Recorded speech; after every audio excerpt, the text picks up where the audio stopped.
कि जागृति अपने डैड को माफ़ करने का सोच रही है और उन्हें बचाने का सोच रही है कालीकांत से। जग्गू वो कहाँ हुआ? तुझे पता चला चाबी के बारे में? कहाँ रखी है?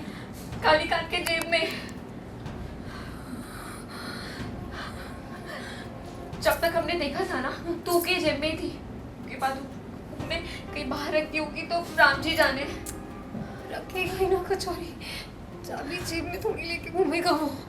कैसे भी करके चाबी का पता लगाना होगा, वरना वरना हम मिस्टर बहन को नहीं बचा पाएंगे कचौरी। नहीं नहीं, और पहले ना तू अपने मुंह से ये अशुभ बातें निकालना बंद कर। तू जानती है ना जुबान पे सरस्वती माता कभी कभी बैठी रहते हैं। तू चिंता मत कर जग्गू, हम हैं तेरे साथ। मेरी जान भी दांव पे लगा रही है और एक बार भी हिचकी नहीं। एक दूसरे का साथ है तभी ये रिश्ता खास है।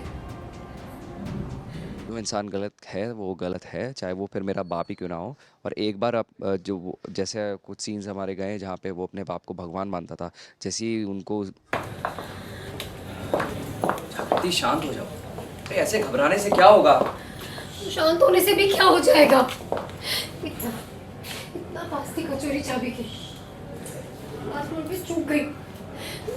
मुझे समझ ही नहीं आ रहा है कि अब वो चाबी हमारे हाथ कैसे लगेगी। सूरज सूरज सूरज कालीकांत ठाकुर ने मिस्टर बैरिट को किडनैप कर लिया है और अपने ऑफिस के नीचे जो बेसमेंट है ना, हमारा अगर उस बेसमेंट का रास्ता तो तुम्हारे डैड के ऑफिस से जाता है। उस रास्ते के आगे उन्होंने एक अलमारी रखी है और उसकी चाबी भी कालीकांत ठाकुर के पास ही है। उसे पता है मिस्टर बैर के बारे में? अभी बताया। सही किया बता दिया, वरना अगर मैं कहता कि जो हो रहा है उनके साथ में वो सही हो रहा है तो मुझे विलन समझता है। सूरज मैं मानती हूँ उन्होंने जो किया वो बहुत गलत था, लेकिन मैं उन्हें ऐसे मरने नहीं छोड़ सकती। मैं कुछ तो करना होगा।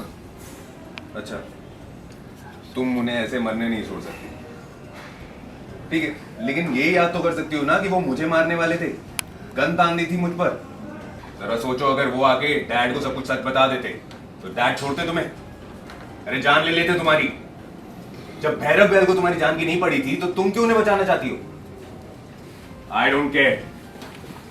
मैं बस इतना जानता हूं कि जो इंसान तुम्हारी जान दांव पे लगा सकता है, मैं उसकी जान नहीं बचाने वाला। चाहिए मुझे नई जिंदगी दी है, ठीक है? तो हमारे साथ इस मिशन में नहीं हो तो कोई बात नहीं, लेकिन आज रात को मैं भैरव बहन तक पहुंच के रहूंगी।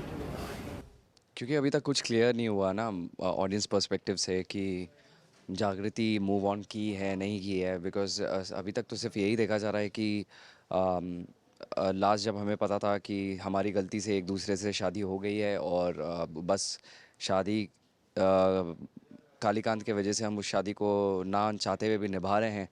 एंड अभी यहाँ पे डायनामिक्स फिर से चेंज हो रही हैं, वेर एज मैं अभी भी एक्सपेक्ट कर रहा हूँ कि जागृति शायद हम दोनों साथ में आ जाएंगे। But I don't know, let's see आगे जाके कैसे स्टोरी हमें ले जाता है और ऐसे मोड़ पे जाके खड़ा कर देता है कि whether she'll come back to me or not, or she still has feelings for me, or has she moved on. And if she has moved on, so why she has moved on, कि ऐसा क्या हुआ होगा. Of course there has been some instances कि जहाँ आकाश और जागृति के बीच में वो ऐसी कुछ चीज़ें हुई हैं जो बिल्कुल अनबेरेबल थी. बट जैसा अभी वो अपने पापा को माफ़ कर रही है, जबकि उन्होंने पूरी ज़िंदगी झूठ बोला, and she realizing that he is not a bad human. तो I think whereas Aakash को भी ये होप है कि एटलीस्ट वो मेरे अंदर के इंसान को समझे कि शायद मैं ऐसा नहीं हूँ. और जैसे वो अपने पापा को माफ़ कर रही है, मुझे भी माफ़ कर दे. डिस्कशन ये हो रहे हैं कि जैसे अभी मैंने बताया आपको कि जागृति अपने डैड को माफ़ करने का सोच रही है और उन्हें बचाने का सोच रही है कालीकांत से.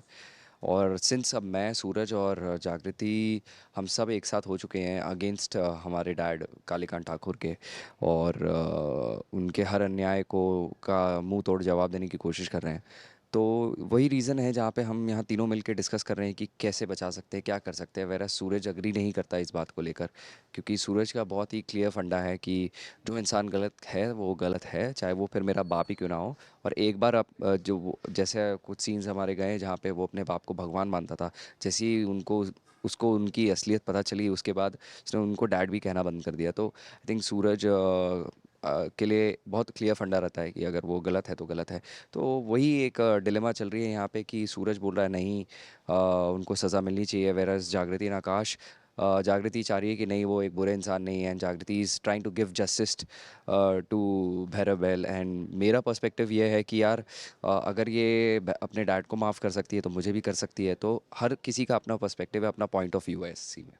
हाँ बिल्कुल, क्योंकि वो नहीं चाहते हैं कि कोई भी उनसे ज़्यादा पावरफुल बन पाए उन्हीं के घर में। एंड तो यही कैट एंड माउस वाला रन है जहाँ पे वो रोक रहे हैं और हम कोशिश कर रहे हैं कि उसको आईपीएस एग्ज़ाम दिलवा दें।